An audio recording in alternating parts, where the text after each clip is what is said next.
یہ لکھا ہے کوئی اللہ کے نبی تھے علیہ السلام، تو آپ کا گزرنا ایک پتھر پر سے ہوا، اور اس پتھر کی جسامت اتنی نہیں تھی جتنا اس پتھر سے پانی نکل رہا تھا۔ تو اللہ کے نبی علیہ السلام کے قلب مبارک میں خیال آیا کہ پتھر تو اتنا بڑا نہیں ہے لیکن پانی سے بہت زیادہ نکل رہا ہے، کیونکہ اللہ کے نبی تھے، اللہ نے اپنے نبی کو طاقت دے رکھی تھی۔ آپ نے اس پتھر سے پوچھا تو چھوٹا سا پتھر ہے لیکن پانی تجھ میں سے بڑا نکل رہا ہے۔ تو پتھر آگے سے عرض کرتا ہے اللہ کے نبی علیہ السلام، جب سے میں نے یہ سنا ہے نا کہ وقودها الناس والحجارہ، جو جہنم ہے نا اس کا ایندھن انسان اور پتھر ہے، تو میں اس خوف سے رو رہا ہوں کہ کہیں ان پتھروں میں مجھے بھی شامل نہ کر دیا جائے۔ تو جو آپ مجھ میں سے پانی نکلتا دیکھ رہے ہیں یہ دراصل خوف الہی سے میرے آنسو ہیں۔ اللہ کے نبی علیہ السلام نے اللہ کے حضور اس پتھر کے لیے دعا کی، اللہ کے نبی تھے، مقبول دعا تھی۔ اللہ پاک نے فرمایا میرے نبی علیہ السلام آپ کی دعا کی برکت سے میں نے اس پتھر کو جہنم سے رہائی عطا کر دی ہے۔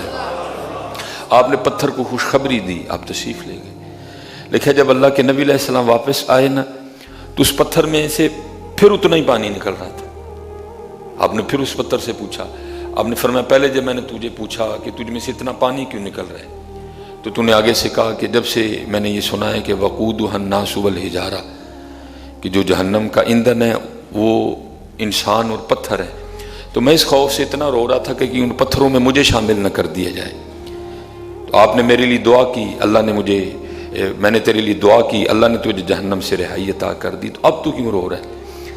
تو جو پتھر ہے نا وہ آگے سے عرض کرتے اللہ کے نبی پہلے تو میں اللہ کے خوف سے رو رہا تھا لیکن میں اب اللہ کی بارگاہ میں شکرانے کے طور پہ رو رہا ہوں۔ رو وہ چلے ہو جی رمضان چ نہیں رونا تو دسو رونا کتنے، ضائع نہ کرو یار اپنے روزے۔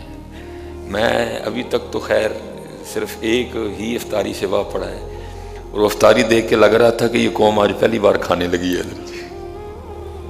ابھی بھی ہم سحری اور افطاری میں پھنسے ہوئے ہیں۔ نہیں، اصل مقصد رمضان کا تلاش کرو، اصل مقصد جو رمضان کا ہے۔ 11 ماہ بڑا کھایا ہے تو اگر پھر بھی رمضان میں صرف توجہ کھانے کی طرف ہے تو پھر رمضان کدھر ہے؟ 11 ماہ ہم بڑا سوئے ہیں، تھوڑا نہیں سوئے ہم۔ اب رمضان میں بھی اگر توجہ صرف سونے کی طرف ہے تو رمضان کی طرف ہے۔ 11 ماہ بھی سوئے، رمضان بھی سوئے، 11 ماہ بھی کھایا، رمضان بھی کھایا، تو پھر فرق کیا ہوا؟ فرق کریں۔ میں آپ کو یہ نہیں کہہ رہا کہ آپ قطعی نہ کھائیں لیکن نہیں حضرت جی مقصد کھانا نہ ہو، ساری توجہ کھانے کی جانب نہ ہو۔ میں آپ کو یہ نہیں کہہ رہا کہ رمضان میں نہ سوئیں، میں بھی سو رہا ہوں، لیکن حضرت جی صرف سونا نہ ہو۔ 11 ماہ بڑا سو لیا حضرت جی، بس کوشش کریں اتنا سوئیں کہ تھکن اتر جائے، باقی حضرت جی توجہ اس بات پہ ہو کہ میرا اللہ مجھ سے راضی ہو جائے۔ جو 11 ماہ میں نے جو مجھ سے ہوا ہے نا مجھے اس پہ معافی مل جائے، مجھے اس پہ معافی مل جائے۔ یہ حضرت ابراہیم بن ادہم رحمۃ اللہ تعالی فرماتے کہ اللہ کے دوست تھے تو بیمار ہو گئے، تو میں ان کی نا تیمارداری کے لیے گیا، تو کہتے جب ان کی تیمارداری پہ پہنچا نا وہاں تو حضرت نا بار بار اسی بات پہ افسوس کر رہے تھے۔ وہ اللہ کے دوست تھے، مقربین میں سے تھے حضرت، جنہوں نے وقت ضائع نہیں کیا تھا، لیکن اب فرماتے وہ بار بار افسوس کر رہے تھے، ہائے افسوس ہائے افسوس ہائے افسوس۔ تو آپ فرماتے جب بار بار میں نے ان کو افسوس کرتے دیکھا تو میں نے کہا حضرت آپ کس بات پہ افسوس کر رہے ہیں؟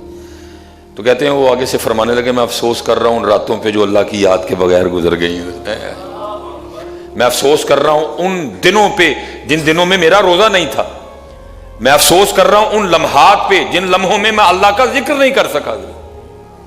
یہ اللہ والے لوگ تھے حضرت جی، جن کا دن اللہ کے ذکر میں، جن کی راتیں اللہ کے ذکر میں، جن کے لیے اللہ خود قرآن میں کہتے ہیں والذین یبیتون لربہم سجدا وقیاما۔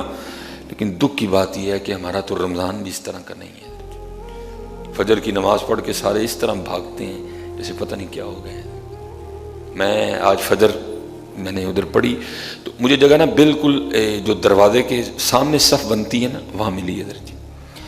تو جب ہم نے سلام پھیری تو جو باہر والی صف تھی نا دروازے کے بالکل باہر والی صف، تو ان کی رکعت رہ چکی تھی حضرت۔ تو اب جو اندر احباب تھے وہ پتہ نہیں کیا ان کو ہو گیا حضرت، وہ اٹھ کے بھاگنے۔ میں نے اپنی ذمہ داری کا احساس کرتے ان کو کہا بھائی پیچھے 3 بندے نماز پڑھ رہے ہیں اور نمازیوں کے آگے سے گزرے بغیر آپ نہیں گزر سکیں گے، یہ گناہ ہے،